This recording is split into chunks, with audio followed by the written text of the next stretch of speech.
What is going on, everybody? Trying to Pepe here with Howard Bender. Welcome to the Fantasy Slime MLB DFS Playbook Preview Show. We are here for the Tuesday 9-game main slate over on DraftKings here.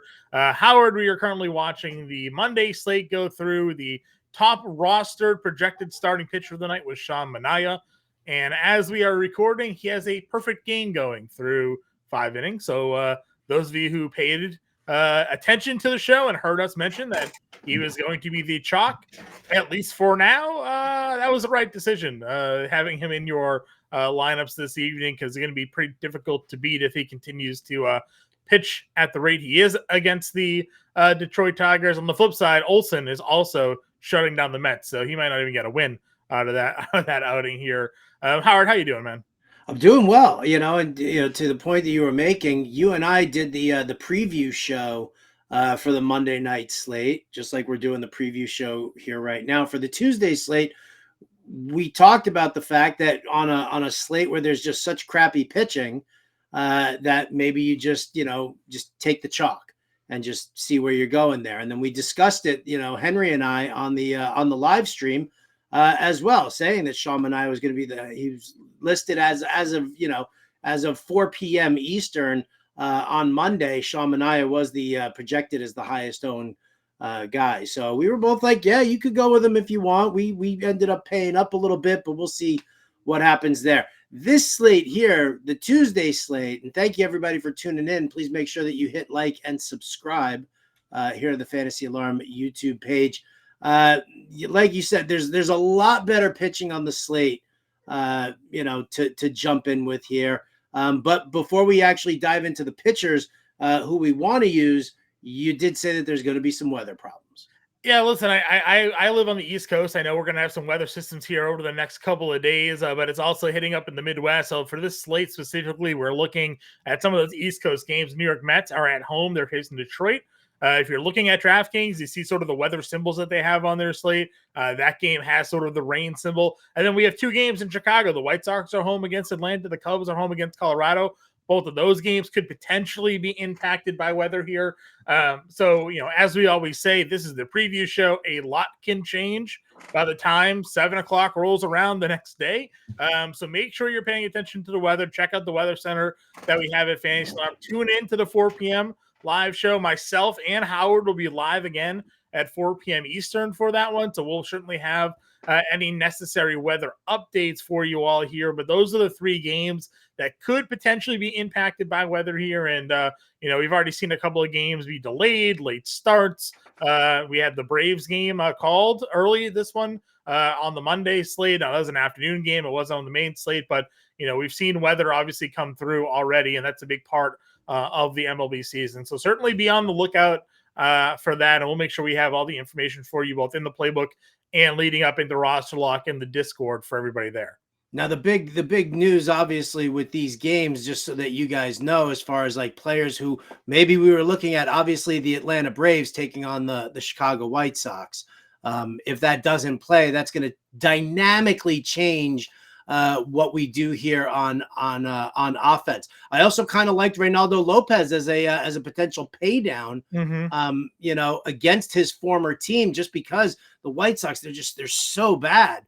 And not having Eloy Jimenez now in the middle of that lineup. I mean, you've got Luis Robert, and then you've got nothing else over there. Yeah. And then you and I kind of, we're kind of just talking a little bit about Javier Assad going up against the Colorado Rockies. So to not have that pitcher, we saw Shota Imanaga just absolutely mowed down the Colorado Rockies. Javier Assad, just a good guy who's like right there on the borderline of whether or not he was going to be a 5th starter on this team. So, Assad and Reynaldo Lopez, losing them as potential pay downs at pitching is just something you definitely want to pay attention to. And on the high scale end there, the bats for Atlanta, because they hit lefties so well. Yeah, they do. And that was like one of the things that I liked the most about it. If you're just looking sort of, early looks at the money line there, Atlanta is going in there as a huge favorite, minus 220 favorite for Reynaldo Lopez. And the Braves bats, obviously, against Garrett Crochet, who looked really good. He made my opening day playbook and former 1st round pick, but was definitely going to temper my expectation second go around there against the Atlanta Braves. But Assad was somebody that I was actually kind of excited about the prospects of pitching him here, in this game. He had a couple of good outings last year for the Cubbies, and I know he's not like a huge strikeout guy, but you would have thought like he can limit the damage and be in a good position to get a win. That said, continuing to look at the starting pitching here, as we talked about, we're now sort of rotating back through some top number one pitchers back on the slate after dealing with number 4, number 5 starters the last couple of days. Luis Castillo, Zach Gallen, Shane Bieber, Framber Valdez, Logan Webb, Yu Darvish, Brian Bale. They're your 8K and above tier. Castillo got roughed up by the Red Sox in his debut. Gallen obviously was part of that like 16-1 win, so he kind of got limited in terms of innings. When you're approaching the spend up here at the starting pitcher position, looking at these matchups specifically, is there a guy that you're like, yep, that's my guy, that's who I'm starting with? It's got to be Shane Bieber for me right now. Like the question is, I mean, you're going up against Seattle, and I had this whole conversation with Jim Bowden on the Fantasy Alarm Show, talking about Cutter Crawford going up against the Mariners and how good he looked and whether or not we believed it. And then I was like, well, let's talk about Shane Bieber. Do we believe that he's kind of made his way back? And Shane Bieber going up against the Mariners. I mean, this is a team that's striking out like 34% of the time right now to open the season.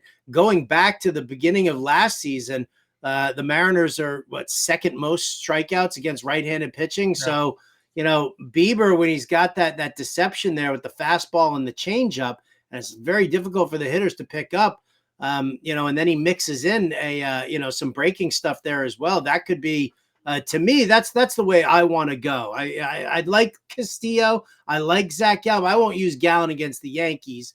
Even though I'm a big fan there, I think I'll pay a couple of bucks less and get Shane Bieber with a higher strikeout potential. Yeah, Bieber, I think, is one that you're going to see a lot of people go to. Would not shock me if roster comes out, he's the number one highest rostered pitcher here. Luis Castillo is a bit interesting from the fact that he had pretty drastic home road splits last season. He was very good at home.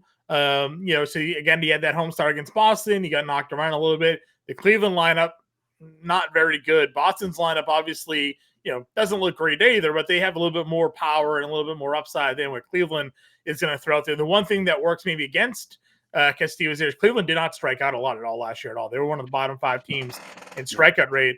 So a couple of what started out to me when I looked at this slate, outside of the value plays that we both kind of looked at there, I like Shane Bieber there against Seattle, but then I went to Brian Bayo at 8K. Yes. Right. And now Bayo only 2 strikeouts in that debut. He is not a big strikeout guy. He throws pretty hard. He's touching 98, 99 on the radar gun there, but he's a sinker baller. He gets ground balls. He tries to keep the ball in the ballpark as best as he can. Only got 5 innings out of him, 84 pitches go around, but there's been sort of a, in the Red Sox, game plan here is they want their starting pitchers to pitch deeper into games this year to kind of help out their bullpen. Now he gets Oakland in Oakland. I could see Bayo pitching deeper into this game. I would like to see more strikeout upside from him. Obviously on DraftKings, you need those Ks because you lose points for hits allowed. You lose points for walks, unlike you do over on FanDuel. So you need those strikeouts, but Bayo at 8K and Bieber for me at 88 were the 2 guys that I looked at initially and were looking to plug into my lineup. Yeah, Bayo is the guy. I have him highlighted here on my sheet as well. I had him and Shane Bieber because if I couldn't get the value plays in, then Bayo would be where I would go. Another rain possibility action with the Mets. I did want to give a little love to Casey Mize. He's been doing some amazing things with his 4-seamer throughout the spring. He's getting some more elevation on it, almost 2 inches more. On the vertical movement for Casey Mize. I think it's worked real well for him for the spring, and I think it would have been a really nice pitch to throw there against the Mets. So we talked about Lopez, we talked about Mize and Assad. We'll see what happens with them to pay down. For me, if I'm going to build a lineup right here, right now, I'll probably go with Bayo and Bieber. Yeah, I think we're probably touching more to the spend ups here, which again means we have to find some value. I will give a quick shout out to our guy here, Howard. He may soon just be the mascot catcher for Fantasy Alarm. Yanier Diaz just went yard. So I mean, there it is. They continue just to like misprice him, and then there he is, $3,300 again. as a nice little cheap catcher option for us here. Yeah, like I have no problem just continually to plug in Yainer Diaz until they make him like $4,000 here. Now Berrios, again, the guy that does keep the ball in the yard generally, so he's a single ball pitcher. But again, Diaz is $3,300. Here is a nice little value. If Atlanta goes, d'Arnaud looked pretty good tonight. I had a conversation with a buddy of mine about the Braves, losing Murphy. Is like d'Arnaud's basically just as good, honestly. They just have the luxury of having two very good offensive catchers. And anybody can get time in the middle of that Atlanta lineup, like they hit him in the middle there. $3,600 for d'Arnaud would be pretty good if that game can go off. What else are you looking at when it comes to the catcher position? I like Gabriel Moreno at 3,900. I mean, last year he destroyed lefties. He had like nearly a 900 OPS with like a 380 weighted on base average against left-handed pitching. It's Nestor Cortez. I'm not completely enamored with Nestor that I wouldn't take a look at Gabriel Moreno, but yeah, I'm with you. It's the same thing. We just, if you're going to pay down for him, then I do that. I think we paid down we went down to Francisco Alvarez on Monday's lineup there. We had talked about Yainer Diaz. They're all right there in the same price range. So yeah, happy to pay down for Diaz, even though it is against Berrios, who I'm not really enamored with anyway. Yeah, I mean, Berrios had a good opening day start, but again, more often than not, I'm willing to just, we limit our player pool when it comes to catcher. Unless there's an absolute juicy matchup. Yan Gomes is somebody against Freeland. We'll have to see if that game goes into. Yan Gomes historically hammering left-handed pitching. Freeland not basically a gas can. Had negative 15 points in his debut start for the year here. So I'm happy to go there if you wanted to give that a look. So we'll find out when lineups come out. Where we go with the catcher position. Some value could open up. The Red Sox started Reese McGuire in their game on Monday, which means maybe we see Connor Wong against a lefty here. I won't say maybe. We will see Connor Wong against a lefty here, and Alex Wood at 2,900. Pretty good spot for Connor Wong. Has some power, actually has some speed as well. And he does the wraparound stack. He'll hit ninth probably in the Red Sox lineup. So a couple of catcher options for you. Again, we'll revisit this at 4 p.m. Eastern when we go live. Maybe get a better look at who's in and out of the lineup. First base here, Howard, spending up. The obvious guys are there. Where are you looking to target? Yeah, I mean the obvious guys are definitely there. If I'm looking off of the obvious, well, let me just get to the first base spot there. Listen, a lot of people don't like lefty on lefty crime. I don't mind Christian Walker. He's a guy who actually does consistently hit lefties better. In fact, he's actually hit lefties better than he has hit right-handed pitching. So if you're not going to pay up for the Ohtanis, the Freemans, the Olsons, the Vlads, I definitely think that you can get away with Walker. I really like Bellinger as well against the left-hander Freeland. He was victimized on that 16-1 game against the Arizona Diamondbacks. So obviously Bellinger can come into play over there. Paid down. I don't necessarily, this is not a position where I really like to pay down. I know that we went with Rizzo last week on Monday's show as like a little pay down there. I just don't know. I think that I feel like with the three bargain pitchers that we were looking at, I feel like one of those games plays. Yeah. I got a couple of values. I got a couple of values we could look at here. Garrett Cooper started the other day against lefty. Again, if that game goes off in Chicago, you have Cooper against Freeland. Good power bat. A lot of power there for Garrett Cooper. Wilmer Flores, again, a guy that hits lefties pretty well. The Dodgers going with an opener and then a starter, but both of those guys are from the left-hand side. So Wilmer Flores cracks the lineup here for the Giants. I think there's some potential for him at $3,500. So just a couple guys under 4K that I think you could possibly take a look at. I don't know if Bobby Dahlbeck would be in the lineup, but he is someone that, again, they would hit against left-handed pitching.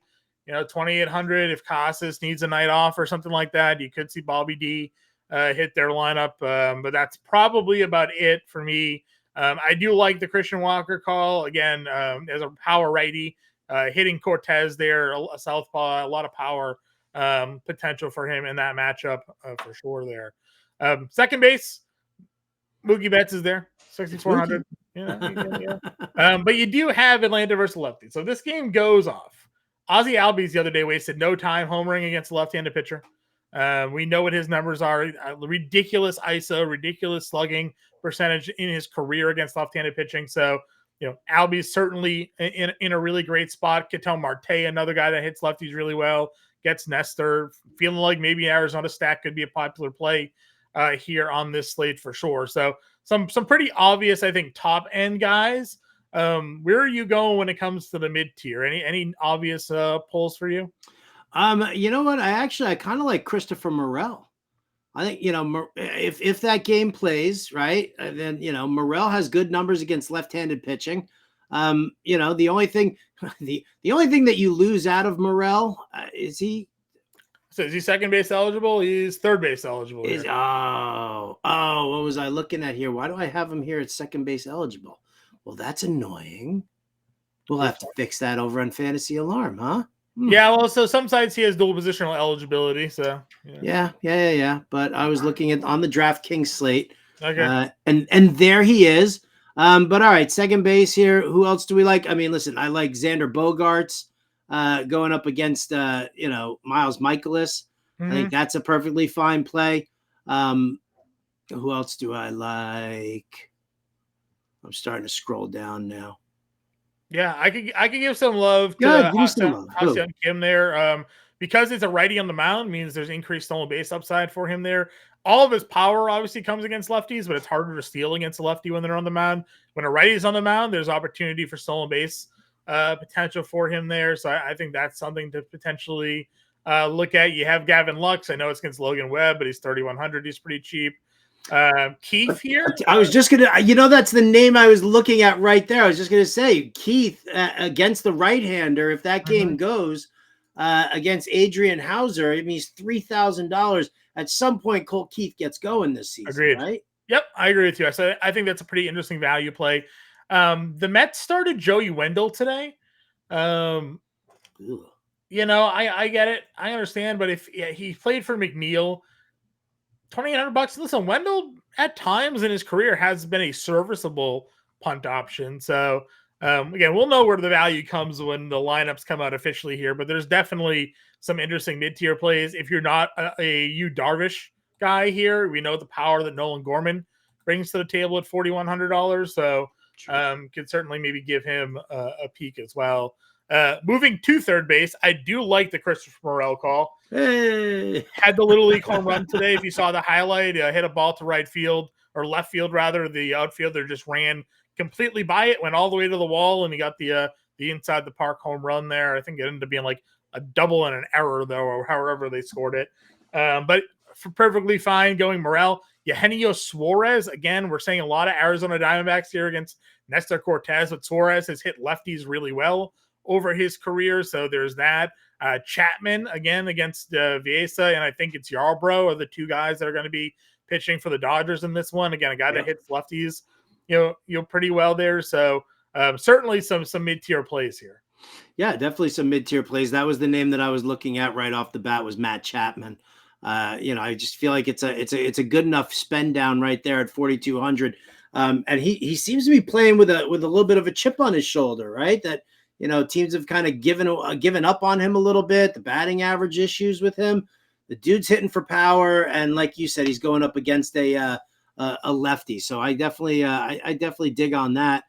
I don't necessarily know if you need to go down any further. You could go, if you want to go against your boy Brayan Bello, you go with your boy JD Davis, who's been fantastic so far. And there's no pressure on this dude right now, and he's going to play regularly, right? Yep. He kept, when he was with the Mets, he was sit, often. When he was with the Giants, they would sit him as well.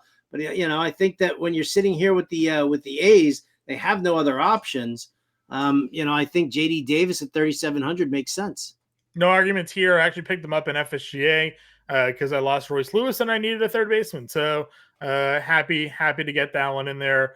Trying to see if there's anybody else down here. Tyler Wade, if he starts lefty bat against Michaelis, I think that's perfectly fine at 3,000. Pablo Reyes will start. They won't play Emmanuel Valdez against a lefty here. $2,600 for Reyes there for Boston is probably like an ultimate punt there at third base. Shortstop position, again, Mookie has dual positional eligibility. They gave Machado shortstop eligibility here as well, apparently. Bichette, $5,300. They're just trying to spice it up as best they can, huh? Yeah, it seems that way. Lindor, $5K. I'm indifferent on those guys. Obviously, Mookie's in a class of his own. Dansby against the lefty at 49 would be interesting. That game goes off. You have Story. I mean, I don't really know. There's not a ton, honestly, down here. Jeremy Pena just homered. But obviously that's a different slate. So he's 3,400. I do talk up Pena almost every slate here against Barrios. So I don't know. Shortstop, I think it could just be a punt play for me, or maybe this is where I slot Mookie Betts instead and play him at shortstop on this. That could be a better call there of slotting Mookie Betts there. You could pay down if the game goes Orlando Arcia against Garrett Crochet again, hits lefties well. Mm-hmm. Brian Rocchio from Cleveland, even though it's against Luis Castillo, Rocchio does significantly better against right-handed pitching. So I think that, he's another guy who's like a really good spend down there. If you wanted to, if you did want to punt down here. Also, I was talking to Henry Wilson on the Monday show, and he was throwing a little bit of love over to what's the guy's name? Where was he? Oh, Mason Wynn. Mason Wynn, yeah. It is against Darvish. Mason Wynn definitely needs a lot to work on at the plate, but there's a definite there's steal potential going on over there as well. Yeah, that's what it is with Mason Wynn, right? And we just saw what happened to Story Ruiz, right? You don't get on base enough. Oh, that AAA guy? Yeah. You don't get on base enough, and they send you back down to AAA. So Mason Wynn, I understand there's no Tommy Edmonds, so he's kind of safe at a position right now. But if you don't get on base and you can't steal, you're kind of devaluing yourself there. So we'll see with Wynn. Going out to the outfield, we talk a lot. This is where you find your stack and you spend up.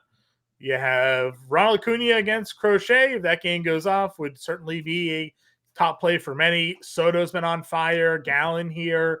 Corbin versus a lefty. Talk lefty on lefty crime. I don't know if I would go Corbin Carroll here. I love Lourdes Gurriel. You know that. He's up to 5,100 now. Jordan and Kyle Tucker, obviously both in really great spots. I think Kyle Tucker's having a really big game right now as well. Tucker homered already. Yeah. So again, great spot for Houston here against Barrios. So you can pick and choose your spend ups and just kind of plug.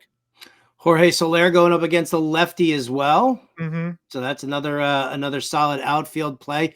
I do actually, again, if the game goes, I like Seiya Suzuki against Kyle Freeland. I also like Nolan Jones against Javier Assad. I think those are Sure. like, just worthwhile middle of the road plays there. So if you're spending at different tiers, I like both those guys. Yeah, Adam Duvall here against Crochet again, $4,200 would be something. They're not going to put Kelenic obviously against him there. Tyler O'Neill versus the lefty. You'll find, Howard, when we do a lot of these MLB DFS shows, the lefty splits are, this guy hammers lefties. This guy hammers lefties. It's just the way, a lot of this end up working out here. So like O'Neill would be good. Duvall would be good in that mid-tier spot there. I mean, yeah, but I mean, it's funny. Like you're looking at the five lefties who are on this slate are Kyle Freeland, Alex Wood, Nestor Cortez, Garrett Crochet, and Framber Valdez. And you could go contrarian with the Blue Jays there against Valdez if you wanted to, because they actually do hit lefties well. But you look at the numbers, just the sheer numbers, the Cubs and the Braves both hit lefties well. The Red Sox, pretty good. Arizona, pretty good as well. So, yeah, there's going to be there's definitely a lot to love about the split. Yep, agreed 100% with you. Try to find some value down here under 4K. If Detroit and Mets go off, I do kind of like some of these Detroit lefty bats. Kerry Carpenter obviously has some power. Adrian Hauser is not a very good pitcher. He had a lot of home success when he was with Milwaukee. He pitched really well in Milwaukee, but I mean, now he's not in Milwaukee anymore. So all of his games are what his road splits were, and those were not very good. So we'll see if they can take advantage of that matchup there. Same thing with Parker Meadows. I think you could take a peek there. Let's see. What else do we have for some value? Your Brendan Donovan's 36. I'm curious to see what Will Brennan does tonight and see if I go back on Monday to see if I go back to the well with him again. He's Sure. super cheap as well. Again, just a good solid lefty bat to take a look at. You mentioned Kerry Carpenter, Yeah. 100%. I'll even look at Jerks and Profar Sure. going up against Miles Michaelis. I'm happy to target against Cardinals pitching right now. It is just, they're just a hot mess already. Yeah, Merrill's down here at $3,400. He's bound to eventually, just kind of get going. And he's hitting ninth. So again, wraparound stack. You hear us talk about that a lot. Right behind him is the top of the order. So if Merrill can get on, then there's some opportunities for him to, score some runs here. Let's see. What else we got? He like cheap. You mentioned McCarthy, but that's a lefty. Let's see, who would play for Arizona here? They wouldn't start McCarthy. Now, you mentioned that Thomas got hurt, right? So correct. Let's see. They would do Gurriel. Obviously, Peterson would be their DH. Do they have another outfielder? Or are they just? I don't think they have another outfielder. They could. They could turn to. Well, actually, it's against the lefty, so I don't know if they would turn to Blaze Alexander. Well, maybe they'll just be forced to play a lefty matchup there against Nestor. So something to watch. That lineup could get a little bit more interesting. Let's see. Was there any other values down here? Myers, Oswaldo. Blaze Alexander could get the start. Right-handed bat going up against him. Okay, well then yeah. Okay, if Blaze is a righty, then that would work. That's probably their play. Yeah. Where's his price tag? Alexander. I think it's a shortstop actually. Is he? Let me see. Alexander. He is a shortstop. 2,900. Wow. So they moved him to shortstop, huh? There you go. All right, $2,900 shortstop. So there's $2,900 shortstop. I like that. Right? We just said we didn't like the position this week, and maybe it was a spot that you punt. Right. If I could punt to 2,900, I'm doing that. Yep, it's probably a play here when the lineups come out. So, all right, so that's a breakdown of the positions. Let's get an example lineup out here.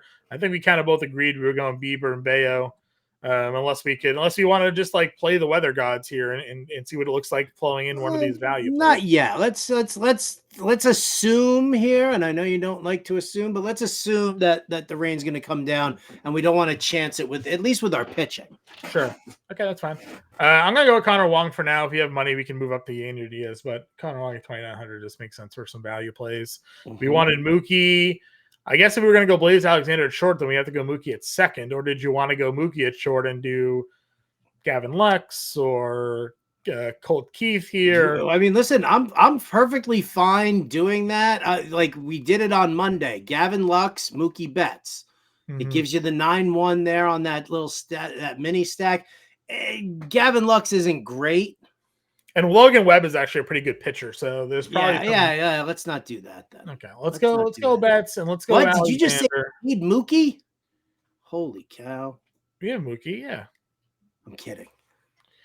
4,200. I threw Alexander in at shortstop, so we got 4,200 the rest of the way here. Oh, beautiful. All right, well, we want to pay up at first, don't we? Yeah. Let's see. What do you want to do here? Christian Walker. We said we were going to do some D-backs here. Eugenio Suarez. So there's your 3. Or did you want to do? I want Lourdes. Lourdes has been too damn good here. Yeah, Lourdes and Christian Walker back to back have been absolutely spectacular. Agreed. You could take Blaze Alexander out of there. I'm sure that there's another bargain shortstop that we can probably squeeze in. Well, I'm still happy keeping him in there because we're going to need some value. So all right. Let's see. What do we want? Third base now? Is that what we were looking? Yeah, third base. You mentioned Wade. I thought you were getting Suarez in there. No, I moved to Gurriel. All right, Gurriel. Sorry, moving quick. You said Wade, right? You were in on Tyler Wade? Oh yeah, I would do Tyler Wade. That's a nice little pay down. All right. So now we got 4K per outfielder here. Okay. We definitely had a cheap outfielder that you are looking at. We got Jackson Merrill. There it is. Jackson Merrill is 34. Now we got 2 at 45.